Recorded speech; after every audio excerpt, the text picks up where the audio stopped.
Okay, mock എന്നെ അറിയോ? അവളുടെ ഇഷ്ടം പോലെ ചെയ്യുള്ളൂ, ഒരു കാര്യത്തിലും നിർബന്ധിക്കില്ല എന്ന് പറയാം. എന്നോട് സംസാരിക്കണം തോന്നുന്നുണ്ടോ എന്ന് ചോദിക്കുക. തോന്നുന്നുണ്ടെങ്കിൽ എന്നെ അറിയുമെങ്കിൽ എന്നോട് വിളിക്കുന്നവരോട് ഞാൻ ചോദിക്കും, ഞാൻ എന്താ പണ്ട് ജോലി ചെയ്തത്, എന്നെ എന്താ അറിയാം, ഏത് വീഡിയോ കണ്ടത്, വീഡിയോ കമന്റ് ചെയ്തിട്ടുണ്ടോ എന്നൊക്കെ ചോദിക്കും. ഞാൻ എന്നെ ഒന്നും അറിയാത്ത ഒരാൾ എൻ്റെ അടുത്ത് സംസാരിച്ചിട്ട് ഒരു കാര്യമില്ല. അങ്ങനെയാണെങ്കിൽ അവളെ എനിക്ക് മനസ്സിലാക്കാൻ പറ്റും.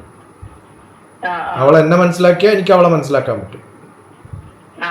ഓക്കെ, അങ്ങനെയാണെങ്കിൽ നോക്കാം നമുക്ക് എന്താ ചെയ്യാൻ പറ്റുക, എന്താ അവളുടെ താല്പര്യം എന്താണ്. ഈ നീറ്റ് കിട്ടിയില്ലെങ്കിൽ ജീവിതം തകർന്നു പോകുന്നില്ല. ഡോക്ടറായിട്ടില്ലെങ്കിലും കുഴപ്പമൊന്നുമില്ല, രോഗിയാവാണ്ടിരുന്നാൽ മതി. അല്ല, നിങ്ങളെ ഡോക്ടറാക്കിയേ തീർക്കും എന്നുള്ള വാശിയിലാണോ നിങ്ങൾ? ഞാൻ പഴയ കാര്യമൊന്നുമല്ല ചോദിക്കണേ. ഇപ്പൊ അവൾക്ക് ഡോക്ടറാവണം താല്പര്യം, അപ്പൊ വിട്ടേക്കാം. എന്നിട്ട് ബാക്കി ഇനി എന്ത് ചെയ്യാൻ പറ്റും എന്നുള്ളതിനെ കുറിച്ച് ഡിസ്കസ് ചെയ്യാന്ന് പറയാം. ഓക്കെ, പഴയ കാര്യം കഥ പറഞ്ഞുകൊണ്ടൊന്നും കാര്യമില്ല. മുമ്പോട്ട് എങ്ങോട്ട് പോവും, എന്ത് ചെയ്യും. ഇപ്പോ ഡോക്ടറായിട്ട് കിട്ടുന്നതിനേക്കാളും വലിയ പൊസിഷനിൽ അവരെ എത്തിക്കാൻ വേണ്ടിയിട്ട് അവൾ തയ്യാറാണെങ്കിൽ, മെനക്കെടാൻ തയ്യാറാണെങ്കിൽ എളുപ്പം ചെയ്യാൻ പറ്റുന്ന ഒരു ലോകത്താണ് നമ്മൾ ജീവിക്കണം. ഓക്കെ, നിങ്ങൾക്ക് എന്താ മോളെ ഇഷ്ടമല്ലേ തീരെ? അല്ല, പിന്നെന്തിനാ അവളെ വീട്ടിൽ നിന്ന് പറഞ്ഞേക്കണേ? വീട്ടിൽ നിന്ന് പോയിട്ട് വരാൻ പറ്റുന്ന എവിടെയെങ്കിലും ചേർക്കാം. അല്ലാണ്ട് മോളെ നിങ്ങൾക്ക് ഇഷ്ടമല്ലാണ്ടല്ലേ നിങ്ങൾ പുറത്തായിക്കൊണ്ടിരിക്കണേ? അവൾക്ക് വീട്ടിൽ നിൽക്കാൻ ഇഷ്ടമാണോ? ഞാൻ ചോദിക്കുന്നത്, ഉണ്ടായിരുന്നത് എന്ന് പറഞ്ഞാൽ അത് നമ്മൾ എന്തൊക്കെയോ ഇഷ്ടമാണെന്ന് വിചാരിച്ചു പോകും. അവിടെ എത്തുമ്പോഴല്ലേ കാര്യം അറിയാം.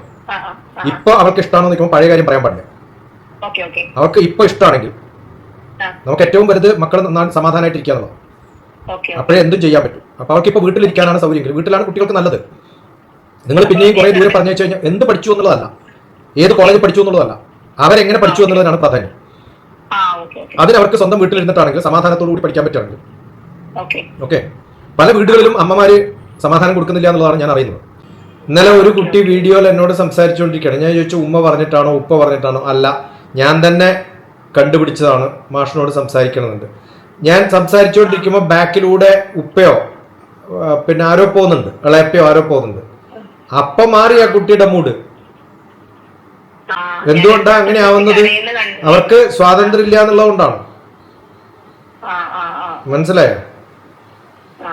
അപ്പൊ അതുകൊണ്ട് സമാധാനമായിരിക്കാനുള്ള മാർഗങ്ങൾ അന്വേഷിക്കുക, ബാക്കി കാര്യങ്ങളൊക്കെ ശരിയാവും. ഓരോന്ന് പറ്റില്ല, മറ്റേത് വേണം എന്ന് പറയും. അത് എന്താണെന്ന് പോലും കൃത്യമായിട്ട് സിലബസ് നോക്കിയിട്ടുണ്ടോ നിങ്ങൾ ചോദിച്ചോ?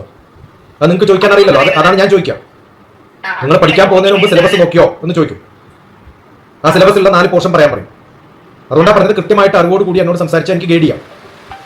ഓക്കെ, ശരി.